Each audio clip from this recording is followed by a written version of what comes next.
I've written an app called Starry Starry Day, and I wrote it initially just to try and keep astronomy alive for surveyors, but I soon realised that it was a lot more accurate than I ever imagined it could be. So here it is, Starry Starry Day. Starts off by taking your latitude and longitude. You don't need to hit the get location button, but if you move, then you might need to. After you start up, that is. Okay, so normally you would use the sun to get your initial true north azimuth. However, you can also use the moon if it's available. So I'm going to assume you're using the sun, and of course we're using the shadow of the sun and not the sun itself. So you need to, if it's summer and the sun's close to noon, then you won't have a very long shadow. So I suggest you use like a bipod with your 2-metre pole extended, or maybe even a staff, 5-metre staff with a bubble. So we'll hit take observation to get the sun, and as you can see, it warns you not to observe the sun. You then set the back sight, which in this case is 101 degrees and 7 minutes. Don't have to worry about the seconds, but I've left all of that in right down to the last second so that you can get an idea whether the object is rising or falling. Then normally I recommend going to Venus, so you'd select Venus from your list and take another observation and turn to Venus. Now you can see the 0.82, that means when it's 0 or 1, it's what's known as new Venus, similar for a moon, new moon. When it says 0.5, it's at the opposite side from the sun, but the Earth, Venus or the moon and the sun will all be in a direct line. That was put in mainly to be able to show, it puts an exclamation mark after the 0.82 if it thinks it's getting too close to the sun for you to observe. So that would really only be for Venus if it's close to 0 or 1 or at 0.5, and for the moon only if it's close to 0 or 1. Okay, so once you're ready to go, you hit record observation and you start taking your observations. Await first of 11 marks in about 20 seconds. So as you can hear, it gives a voice guidance. So it's now counting down. You'll hear when it's ready, it'll do a 5, 4, 3, 2, 1 mark. At the end of the word mark, it will start trying to record the observation. So you need to be ready at the end of the word mark. 5, 4, 3, 2, 1, mark.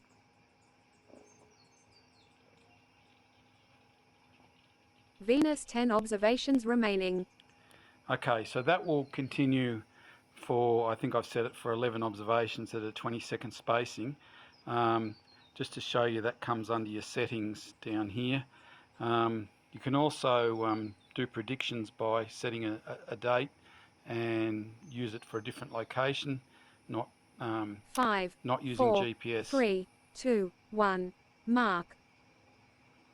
Venus 9 observations remaining.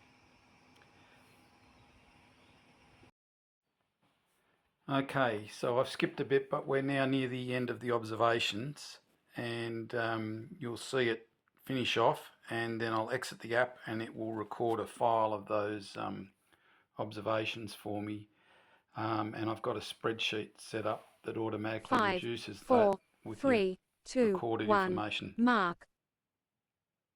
Venus 0 observations remaining.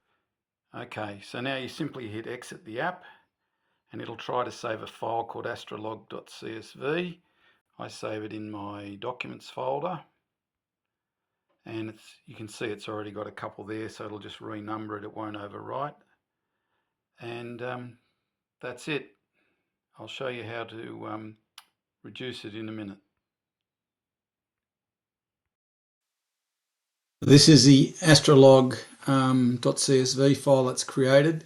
It lists the object you're observing, the time to the nearest second, and then I record the amount of milliseconds as well, because when it's using internet, if it's got the internet, it actually uses internet system timing, which is pretty precise. I'm left the voice delay column in because I'm just not sure after the mark how quickly it's recording. I think these numbers are correct. Most of them are around about 0.5 of a second, so it's not making a huge effect. I'm getting very good accuracy still. Then it prints the object azimuth and records it without the full text for reducing. I then cut and paste that into this spreadsheet, which has a lot of formulas set up to automate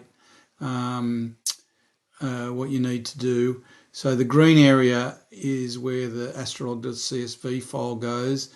I forgot to mention too that it automatically calculates in the .csv file, it automatically calculates your grid convergence. And in the red area, your jigger observations go. You get a backsite before and after, and that's what the top blue one is, the backsite before and then the backsite after. And then you get both a true north azimuth and a grid azimuth calculated automatically for you. And the resultant file is here. I think this one was within about 15 seconds of the MGA azimuth I'd calculated from GPS. It needs testing, but my results are excellent. Just a few things that I've omitted to mention. When you observe a backsite to the sun, obviously place something at the end of the shadow. The minute you place the object at the end of the shadow of your jigger or pole, you need to hit the take observation to the sun. At that point, you'll be focused. Your jigger will be focused at a very short distance. So you need to, if you haven't got an autofocus jigger, you need to then observe just some trees or buildings or whatever that are very far away. Refocus. When you get an infinity focus set well on Venus later, you might want to mark your jigger settings so you can automatically turn to infinity focus, because unfortunately on most jiggers it's not at the end of the run. Then the next thing, when I find Venus, which is I use that because it's by far the easiest thing to find in the sky, and also with the internet system timing, it also uses a NASA Horizons website, gets very accurate readings to Venus, so which is how I'm getting such good azimuths to my backsite. So then I reset my azimuth more accurately once I'm onto Venus, and then I start recording the observations. So I think that's about all I need to tell you. I hope you enjoy the app. I'd love to get some feedback. Over to you. Enjoy.